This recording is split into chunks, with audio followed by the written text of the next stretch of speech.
ইসলাম শিখিয়েছে শেষ নিঃশ্বাস পর্যন্ত তোমাকে লড়ে যেতে হবে। এই পৃথিবীতে কেউ কাউকে জায়গা করে দেয় না, জায়গা করে নিতে হয়।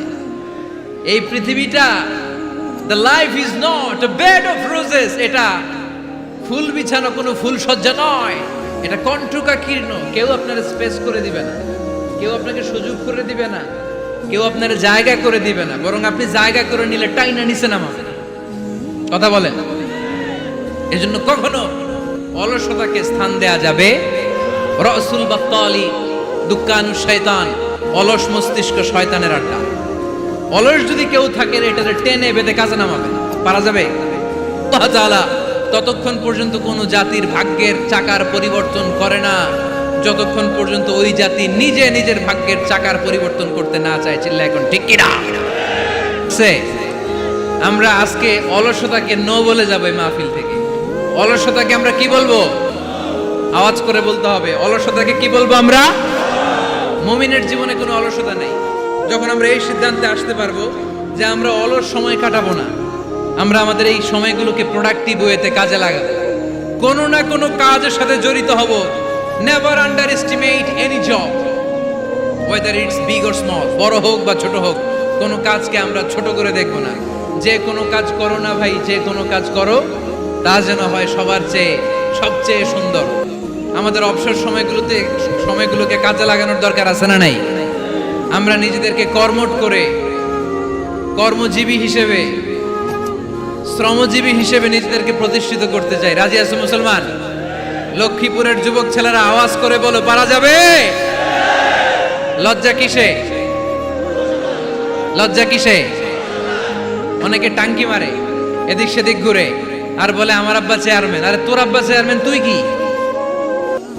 আমার আব্বা MP, member of the parliament. আরে তোর বাবা এমপি, এটা তো তার গৌরব, তোর কি আছে সেটা বল। এজন্য নিজের পায়ে দাঁড়াবো। অলসতার সাথে আমাদের কোনো সম্পর্ক। আজকের এই মাহফিল থেকে আমরা অলসতা, অকর্মণ্যতাকে নো বলে দিলাম। অলসতাকে আমরা কি বললাম?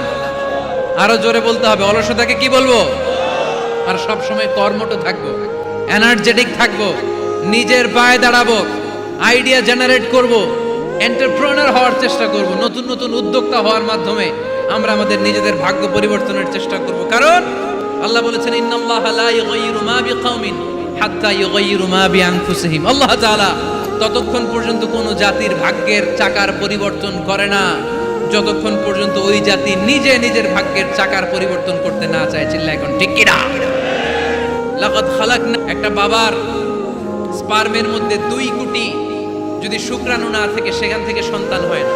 তার মানে এই 2 কোটি শুক্রাণুর মধ্য থেকে আপনি একজন সফল মানুষ, যিনি বাকি 2 কোটির মধ্য থেকে সব শুক্রাণুগুলোকে হারিয়ে আপনি সফল হতে পেরেছেন। সেখান থেকে দুনিয়ার বুকে আপনি যখন এসেছেন, আপনাকে সংগ্রাম করে আসতে হয়েছে। যারা সিজারের মাধ্যমে পৃথিবীতে আসে তাদের এই সংগ্রামটা থাকে না, কিন্তু যারা নর্মাল প্রসেসে পৃথিবীতে আসে তাদের প্রচন্ড সংগ্রাম করে, প্রচন্ড চাপা খেয়ে পৃথিবীতে আসতে হয়। ঠিক কিনা? কারণ আমাদের সাইজ ছিল অনেক বড়। আমাদের মায়ের যে অঙ্গটা দিয়ে আমরা পৃথিবীতে আসব, ওই জায়গাটা ছিল খুবই সরু।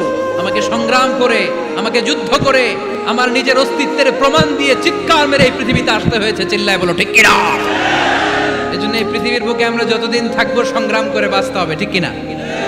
পরিশ্রমে লজ্জা আছে? লজ্জা কিসে? মনে থাকবে লক্ষ্মীপুরের ছেলেরা, যে আয়াত দিয়ে শুরু করেছি সে আয়াত দিয়ে শেষ করছি। যখন সালাতের সময় হয় মসজিদে যাব, আর সালাত যখন শেষ হয় তখন মসজিদের বাইরে আমরা কাজে নেমে পড়বো। রাজি আছি তো? ফাইদা কুদিয়াতিস সালাতু ফান্তাশিরু ফিল আরদি ওয়াবতাগু মিন ফাদলিল্লাহ ওয়া যিকুরুল্লাহা কাসীরান লাআল্লাকুম তুফলিহুন। যখন তোমাদের সালাত শেষ হয়ে যায় তখন তোমরা কর্মস্থলে ছড়িয়ে পড়ো। আল্লাহ শিক্ষা দিয়েছে, যেই পরিস্থিতিতে থাকো না কেন তোমাকে শ্রম ব্যয় করে, কষ্ট করে তোমার উপার্জন করতে হবে, রিজিকের বন্দোবস্ত করতে হবে। চিল্লায় বলেন ঠিক কিনা? ইসলাম আমাদেরকে এটাই শিখিয়েছে, কাজে লজ্জা নাই। আবার বিশ্বনবী বললেন, ইন খামাতিস সাআ ওয়া ফি ইয়াদি আহাদিকুম ফাসিলাতুন, তোমাদের কারো হাতে যদি একটা চারা বীজ থাকে, সে যদি দেখে কিয়ামত হতে শুরু করেছে, فإن استطاع أن يغرسها قبل أن تقوم الساعة فليغرسها। কারো হাতে একটা চারা বীজ নিয়ত করেছে, চারা বীজটা রোপণ করবে। ইন দ্য মিন টাইম দেখলো কিয়ামত হতে শুরু করেছে। বিশ্বনবী বললেন, যদি তোমার সুযোগ থাকে কিয়ামত হওয়ার আগে চারা বীজটা রোপণ করে দাও। কথা বুঝতে পেরেছেন?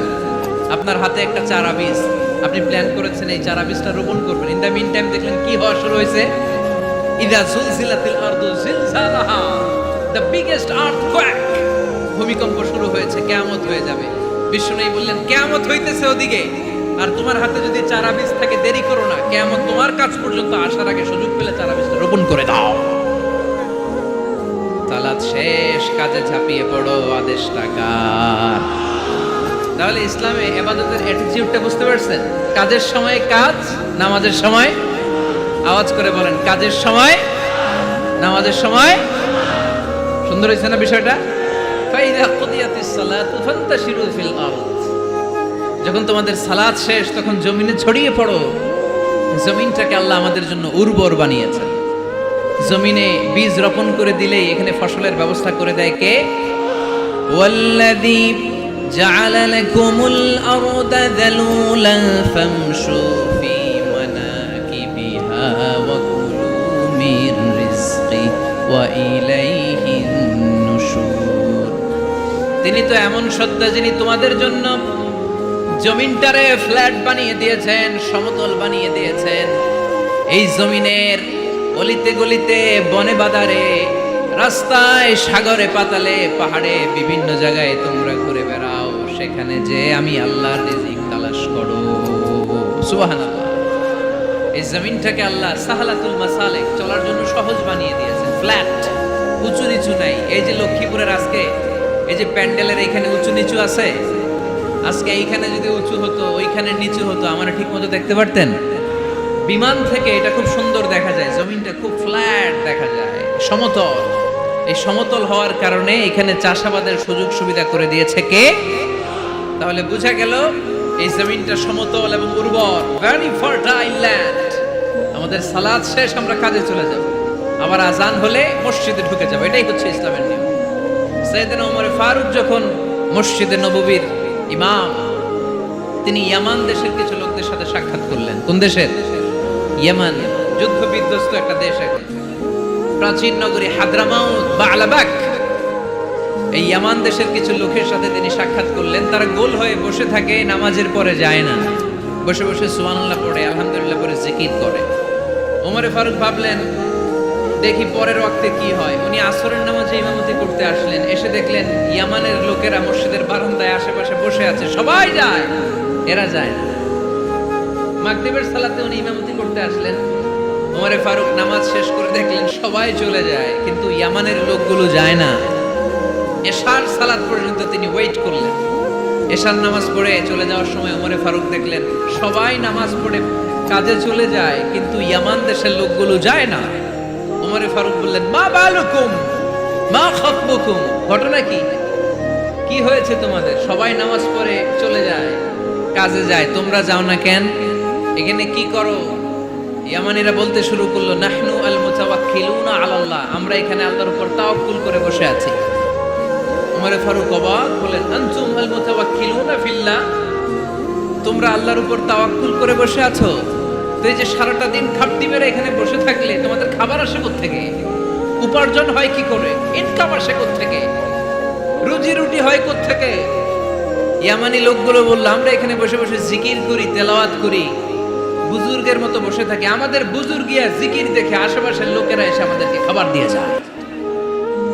ওমরে ফারুক বললেন, সর্বনাশ, তাইলে তো তোমরা আল মুতাওয়াক্কিলুনা ফিল্লাহ নও, তোমরা হচ্ছে আল মুতাওয়াক্কিলুনা আলা বা'দিকুম বা'দা, একে অপরের উপর নির্ভরশীল। যারা প্লেটে করে খাবার নিয়ে আসে তোমরা তাদের উপর তাওয়াক্কুল করছো, কারণ তারা যদি প্লেট ভরে খাবার নিয়ে আসে তোমাদের পেটে কোনো দানা পানি পড়বে না। তোমরা আল্লাহর ওলি নও, তোমাদের সাধ্যের সবটুকু করার পরে তারপরে তোমরা তাওয়াক্কুল করবে। কি সুন্দর ইসলাম! এক সাহাবী বললেন, ইয়া রাসূলুল্লাহ, আমি ওটে চড়ে এসেছি, তো আপনি তো আমাদেরকে তাওয়াক্কুলের ওয়াজ করেছেন, আমি ওটের রশিটা গাছের মধ্যে না বেঁধে যদি শুয়ে থাকে আল্লাহর উপর তাওয়াক্কুল করি, ওটটা থাকবে না? বিশ্বনবী বললেন, না, তোমার ওট থাকবে না। আগে রশি দিয়ে ওটটা বাঁধো, ইআকিলহা সুম্মা তাওয়াক্কাল আলাল্লাহ। আগে টাইট করে রশি দিয়ে গাছের সাথে ওটের রশিটা বাঁধো, এরপর আল্লাহর উপর তাওয়াক্কুল করো। এইটার নাম তাওয়াক্কুল। চিল্লায় বলেন ঠিক কিনা? আপনার পার্টটা আপনার করতে হবে। আপনার যে রোল, এই রোলটা প্লে করতে হবে। আপনার সর্বোচ্চটুকু করার পরে আমরা তাওয়াক্কুল করি একজনের উপর। চিল্লায় বলেন তিনি কে? ওমর ফারুক বললেন, তোমরা মুতাওয়াক্কিলুনা আলাল্লাহ নাও, তোমরা বের হয়ে যাও।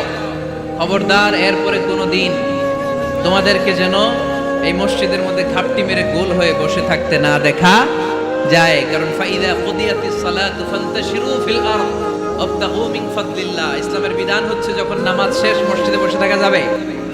চিল্লায় বলেন বসে থাকা যাবে? যাবে না। সর্বোচ্চটুকু করে তারপরে আপনাকে বের হয়ে যেতে হবে। প্রতিদিন সকালবেলা পাখির বাসা থেকে দেখবেন পাখিগুলো খালি পেটে বের হয়ে যায়। আপনাদের এই এলাকায় পাখির বাসা আছে? কি পাখির বাসা আছে? হ্যাঁ, সব পাখি আছে। তো সকালবেলা দেখবেন পাখির বাসা থেকে পাখিগুলো খালি পেটে বের হয়ে যায়। বিকেল বেলায় পাখিগুলোর ওদর পূর্তি করে পেট ভর্তি করে আবার পাখির নিড়ে ফিরিয়ে দেয় কে? কারণ পাখিগুলো তাওয়াক্কুল করেছে কার উপর? পাখিগুলো তাওয়াক্কুল করে যদি পাখির নিড়েই বসে থাকতো, ওদের পেটে খাবার আসতো? কথা বলেন। বিশ্বনবী এটাই বললেন, তাকদু খিমাসান ওয়া তারুহু বিতানান। তোমরা যদি পাখির মতো তাওয়াক্কুল করো, মানে আল্লাহর উপর তাওয়াক্কুল করে জমিনে বের হয়ে যাও, তোমাদেরও রিজিকের দায়িত্ব নিয়ে নিবে কে? সকালবেলা প্রতিটা পাখি না খেয়ে বের হয়ে যায়। একটা পাখির পেটের ভেতরে কোনো দানা পানি নাই, কিন্তু আল্লাহর উপর তাওয়াক্কুল করে পাখিগুলো যখন বের হয়ে যায়, বিকেল বেলা পেট ভর্তি করে ওদর ভর্তি করে আবার পাখির নিরে পাখিগুলোরে ফিরিয়ে দেয় কে? পাখিগুলোকে আমাদের মতো খাবার জমা করে রাখতে পারে? আমরা তো 7 দিনের বাজার একবারে করে ফ্রিজে রাখি। পাখিদের ফ্রিজ আছে না? আছে। আমাদের অতিরিক্ত টাকা হলে আমরা ব্যাংকে ব্যালেন্স করে রাখতে পারি, অ্যাকাউন্ট করে রাখতে পারি। পাখিরাও তো অ্যাকাউন্ট করে রাখে না?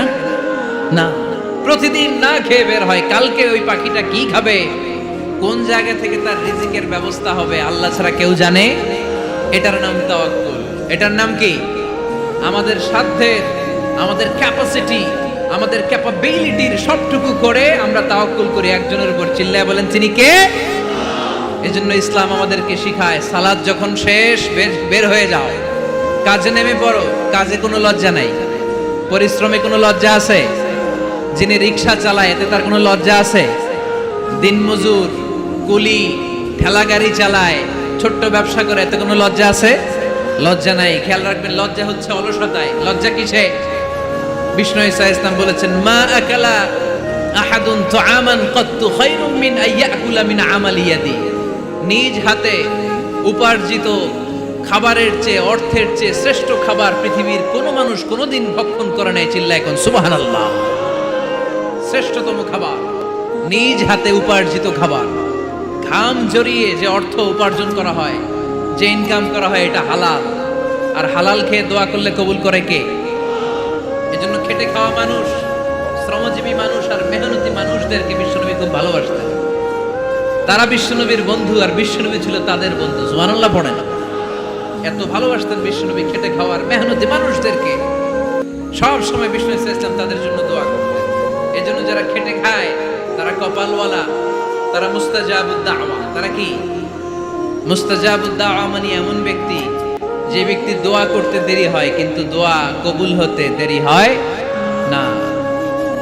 আপনারা এখানে ব্যবসা করেন কে কে? দেখি তো, হাত তোলেন তো। ব্যবসা, মাশাআল্লাহ, অনেক ব্যবসায়ী আছে তো দেখি। আচ্ছা, হাত নামান। চাকরি করেন কে কে? চাকরি, চাকরিও তো অনেক করে দেখি। হাত নামান। প্রবাসী, ছুটিতে দেশে আসছেন। হুজুর আমি আছি কই? আপনি দেখতে আসছেন? মাশাআল্লাহ। কোন দেশে থাকেন? সৌদি আরব। আলহামদুলিল্লাহ। সৌদিতে ভাল লাগে নাকি সৌদি স্বপ্নের দেশ, খাটতে খাটতে জীবন শেষ? ইনশাআল্লাহ। আচ্ছা, ইউনিভার্সিটির স্টুডেন্ট আছো কারা কারা দেখি? মাশাআল্লাহ, হাত নামাও।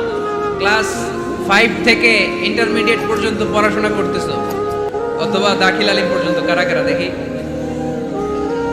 মাশাআল্লাহ, হাত নামাও, হাত নামাও। একবারও যারা হাত তোলেন না এবার তারা হাত তোলেন। আন্নেরা কি করেন? হ্যাঁ, বেকার।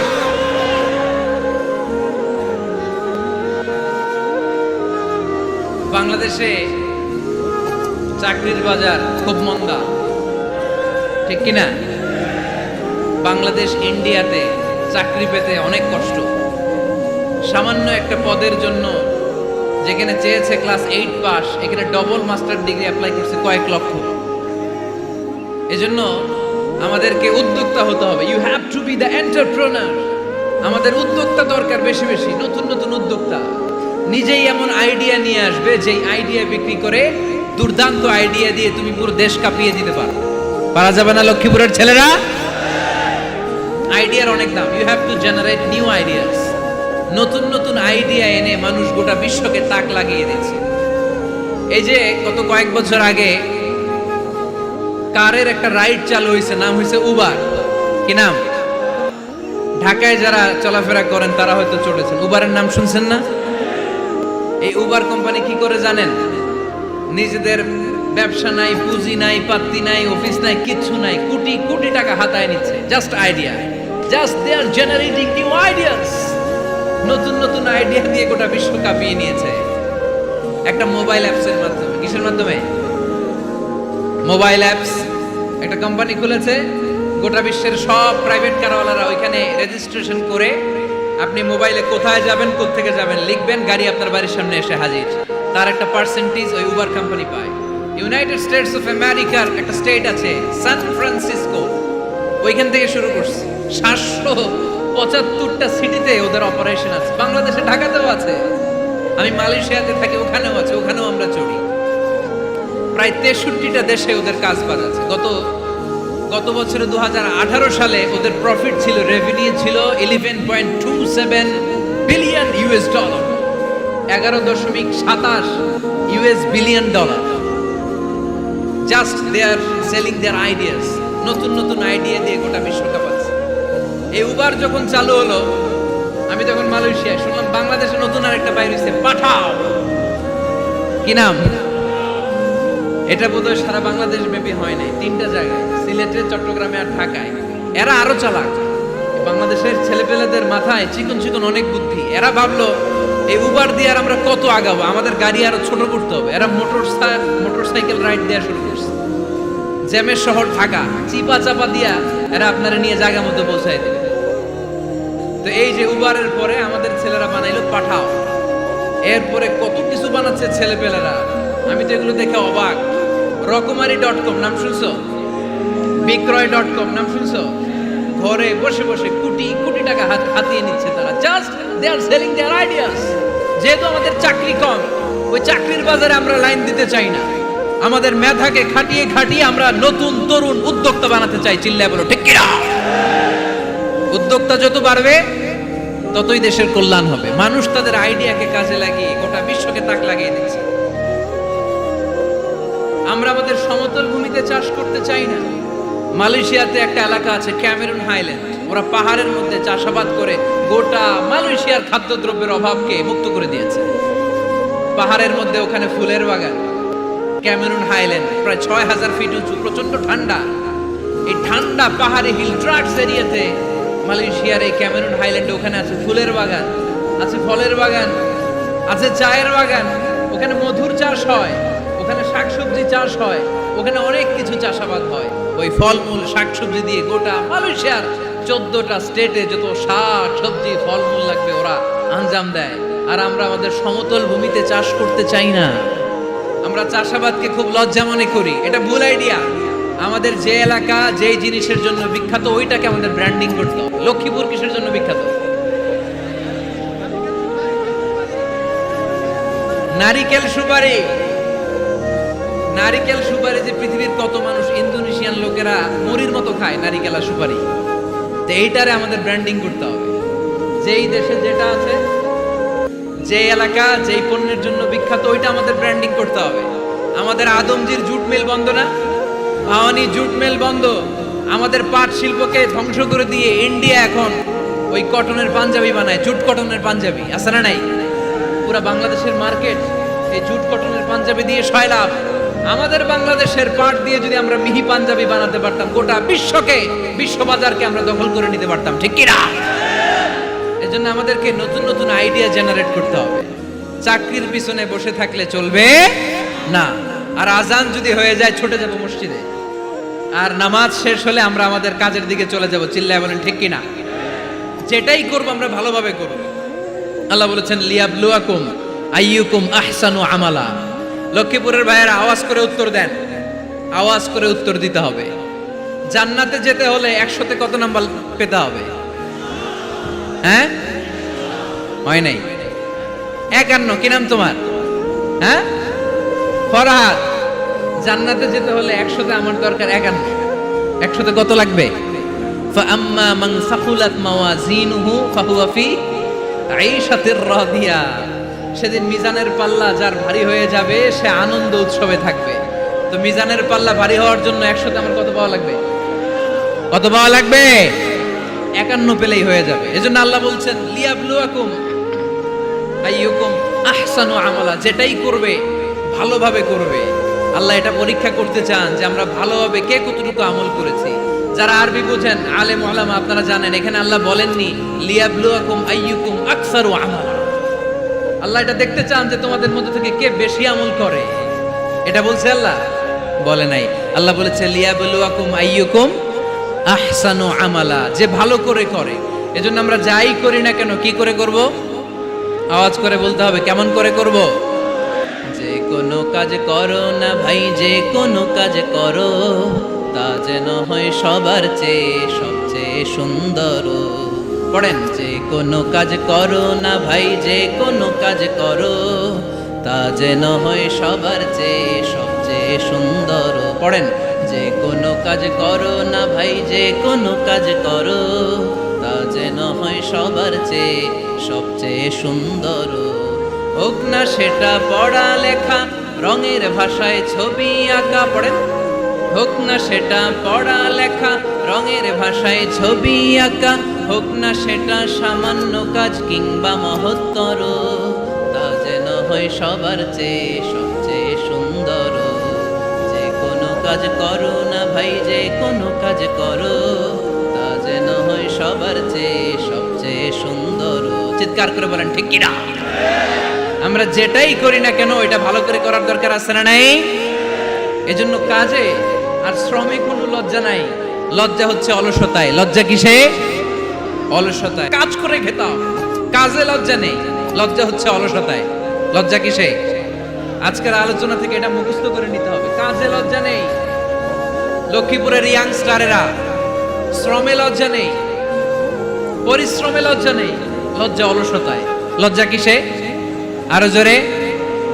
নবীরা কি এমনি এমনি বসে বসে খাইছে? কঠিন পরিস্থিতিতেও নবীরা পরিশ্রম করে উপার্জন করা লেগেছে, ঠিক কিনা?